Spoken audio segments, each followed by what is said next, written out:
Seperti yang kita ketahui, bahwasanya sebagian besar dari bumi adalah perairan. Bumi hanya mencakup 30% dari daratan dan 70% sisanya adalah lautan. Lautan merupakan habitat bagi banyak makhluk hidup. Selain itu, lautan juga sumber kehidupan manusia karena lautan menyerap karbon dioksida bahkan lebih banyak daripada hutan yang ada di daratan. Lautan juga merupakan sumber oksigen. Oksigen dihasilkan dari proses fotosintesis yang dilakukan oleh terumbu karang yang ada di dalam laut. Selain sebagai sumber oksigen, lautan juga menjadi sumber pencaharian bagi nelayan. Nelayan menggantungkan hidupnya kepada hasil dari laut. Hasil ikan yang dihasilkan oleh nelayan pun menjadi sumber protein yang tinggi.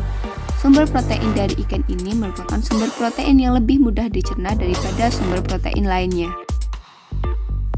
Keindahan alam bawah laut juga menjadi salah satu hal yang paling menarik dari lautan. Lautan memiliki berbagai jenis ikan, dan lautan juga memiliki berbagai jenis terumbu karang yang hidup di dalamnya.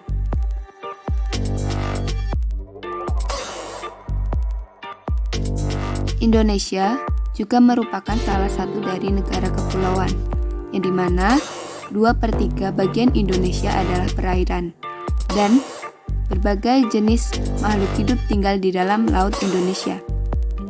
Akan tetapi sangat disayangkan karena laut Indonesia pada saat ini mengalami pencemaran. Pencemaran laut ini disebabkan oleh banyak hal. Ada berbagai hal yang dapat menyebabkan pencemaran laut terjadi. Di antaranya, pertambangan lepas pantai yang membuang limbah dan tumpahan minyak ke laut. Pada dasarnya, air dan minyak adalah dua zat yang tidak bisa menyatu. Dengan adanya minyak yang tumpah ke laut akan menyebabkan populasi ikan mati. Hal ini terjadi akibat tidak adanya karbon dioksida yang terserap ke laut. Akibat adanya minyak, sehingga terumbu karang tidak bisa melakukan fotosintesis yang menghasilkan oksigen.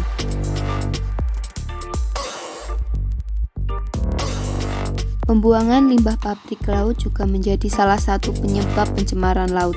Bahkan limbah pabrik yang dibuang ke laut merupakan limbah yang berbahaya, karena limbah pabrik yang dibuang ke laut memiliki berbagai macam jenis logam berat seperti nikel, merkuri, seng, timbal, dan berbagai jenis logam berat lainnya. Hal ini menjadi sangat berbahaya ketika ikan yang berenang di dalam air yang tercemar lalu ditangkap manusia dan menjadi konsumsi manusia, maka akan menimbulkan penyakit, salah satunya adalah kanker. Yang berikutnya adalah sampah. Sampah merupakan salah satu bahan pencemar yang ada di darat bahkan di laut. Sampah yang mencemari laut biasanya berasal dari pantai. Sampah yang berserakan di tepi pantai akan terbawa oleh ombak air pasang, sehingga laut menjadi kotor.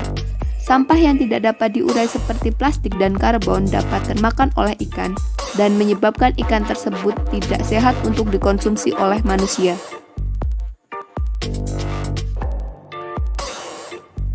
Kerusakan lingkungan laut dapat berdampak kepada organisme laut, kepada ekosistem laut.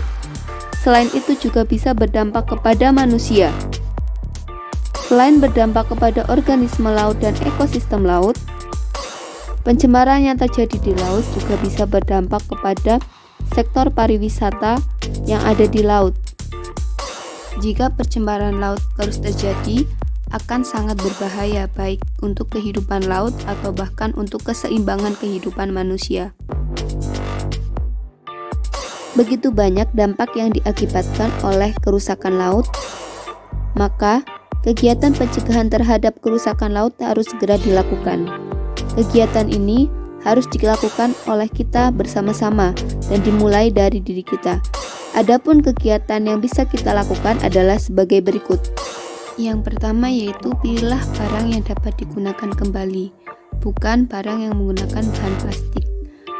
Lebih baik menggunakan botol yang bisa diisi ulang kembali dan bukan botol mineral yang langsung sekali buang. Meminimalisir penggunaan plastik dalam kehidupan sehari-hari merupakan salah satu cara untuk mengurangi dampak pencemaran air atau pencemaran laut yang diakibatkan oleh sampah plastik.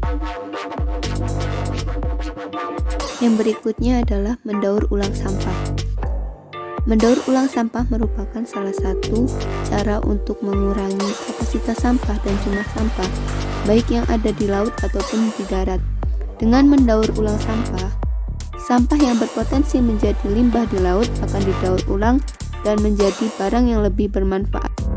Dengan demikian, kemungkinan sampah plastik yang seharusnya terbuang di laut akan bisa dimanfaatkan dengan lebih baik.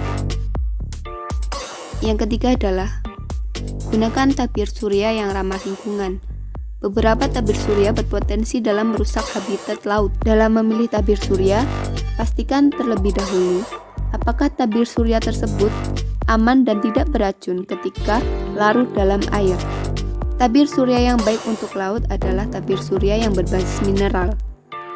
Sehingga alangkah baiknya jika memilih tabir surya adalah yang berbahan dasar mineral. Yang keempat adalah mengurangi emisi karbon. Kurangi emisi karbon dengan menjadi lebih sadar dalam keputusan harianmu. Misalnya, selalu mematikan lampu ketika meninggalkan ruangan dan mematikan pemanas atau pendingin udara saat tidak lagi digunakan. Yang terakhir adalah kamu bisa mengikuti atau menciptakan kegiatan sosial dalam membersihkan pantai. Kegiatan pembersihan pantai ini merupakan salah satu upaya mencegah pencemaran terhadap laut. Kegiatan ini bisa dilakukan secara berkala, sehingga dampaknya akan bisa lebih dirasakan. Dengan kegiatan membersihkan pantai ini, bisa mencegah sampah yang ada di bibir pantai untuk terbawa ombak ke dalam laut. Selain itu, tujuan dari diadakannya kegiatan sosial membersihkan pantai dan laut adalah supaya tumbuh rasa kesadaran pada diri manusia bahwasanya manusia juga memiliki kewajiban untuk menjaga kelestarian lingkungan, termasuk lingkungan laut. Demikian adalah beberapa hal yang bisa kita lakukan untuk tetap melestarikan laut dan tetap menjaga kelestarian laut. Karena kelestarian laut merupakan salah satu tanggung jawab dari kita. Ketika laut rusak, maka akan juga berdampak kepada kehidupan manusia.